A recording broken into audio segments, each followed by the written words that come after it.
The book of Lamentations. It's a unique book in the Old Testament that contains 5 poems from an anonymous author who survived and is now reflecting back on the Babylonian siege of Jerusalem and the destruction and the exile that followed. Remember the whole story from the book of 2 Kings. The fall of Jerusalem and the exile was the most horrendous catastrophe in Israel's history up to this point. So remember, God had promised Abraham the land. He'd given David victory to make Jerusalem Israel's capital. And from David came the royal line of kings. You had God's presence there in the temple, and that's where the priests maintained the rituals of Israel's worship. And after 500 years of all of this history, in the summer of 587 BC, the city fell to Babylon. It was all decimated and gone. And so the book of Lamentations is a memorial to the pain and confusion of the Israelites that followed this destruction.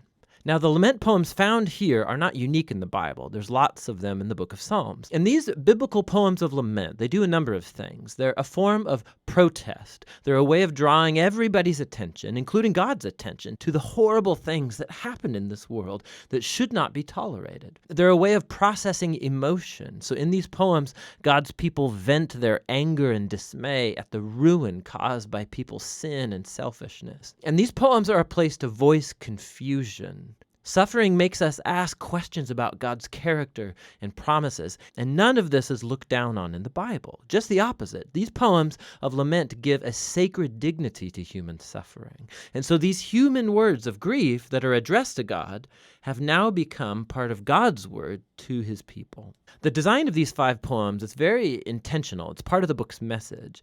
So chapters 1 through 4 are called acrostics, which means alphabet poems. Each poetic verse begins with a new letter of the Hebrew alphabet, which is made up of 22 letters. Now, this very ordered and linear structure, it's in stark contrast to the disorder of the pain and the confused grief that's explored in these poems. So it's like Israel's suffering is explored A to Z and is trying to express something that is inexpressible. Chapters 1 and 2 each have 1 verse per letter, giving them a really similar design, but the themes are very different. So chapter 1 focuses on the grief and shame of a figure called Lady Zion. The poet personifies the city of Jerusalem as a widow, also called the daughter of Zion. And she sits alone. She's bereaved of her loved ones, devastated. No one comes to comfort her. It's a very powerful metaphor. And then Lady Zion speaks. She calls on the Lord to notice her fate. And through this image, the poet, he's showing that the city's destruction brought a level of psychological trauma on the Israelites that can only be expressed as the experience of a funeral and the death of a loved one. Chapter 2 focuses on the fall of Jerusalem and how it was a consequence of Israel's sin and was brought about by God's wrath, which is a key word in this poem. Now, it's important to remember that in the Bible, God's wrath is not spontaneous, volatile anger.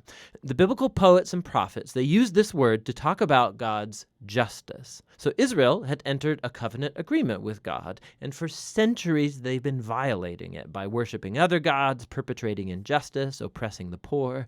And so, yes, God is slow to anger, but he eventually does get angry at human evil, and he will bring his just anger in the form of punishment.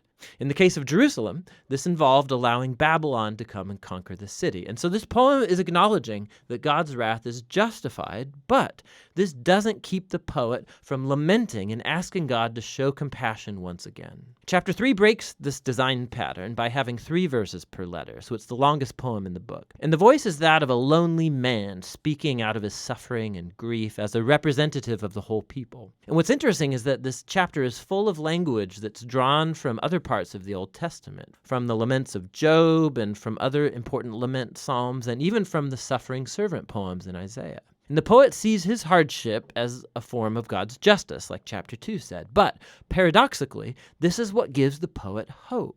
And it leads him to offer the only hopeful words in the whole book. Because of the Lord's covenant faithfulness, we do not perish. His mercies never fail. They're new every morning. How great is your faithfulness, O God. So I say to myself, the Lord is my inheritance, therefore I will put my hope in him. So the poet reasons, if God is consistent enough to bring his justice on human evil, then he'll also be consistent with his covenant promise to not allow evil to get the final word. And so for this poet, God's judgment is the seedbed of hope for the future.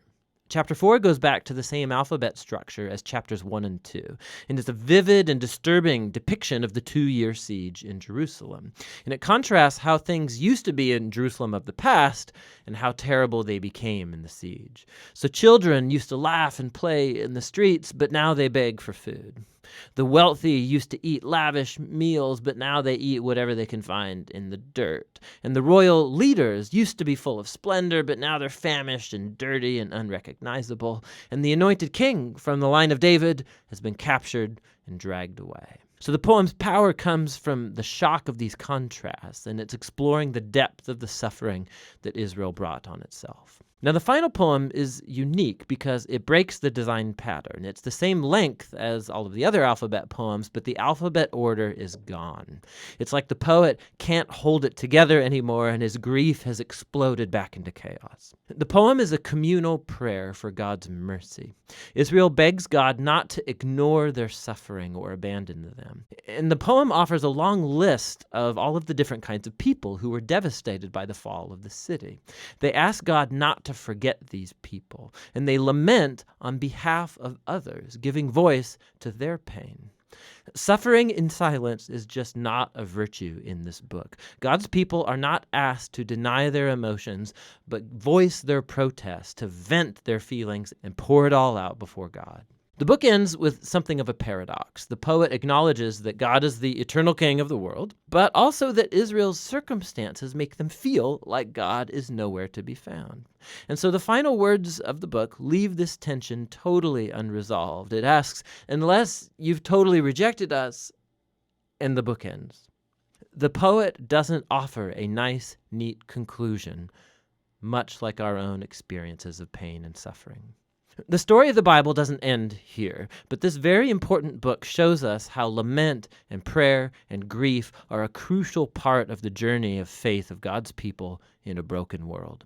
And that's what the book of Lamentations is all about.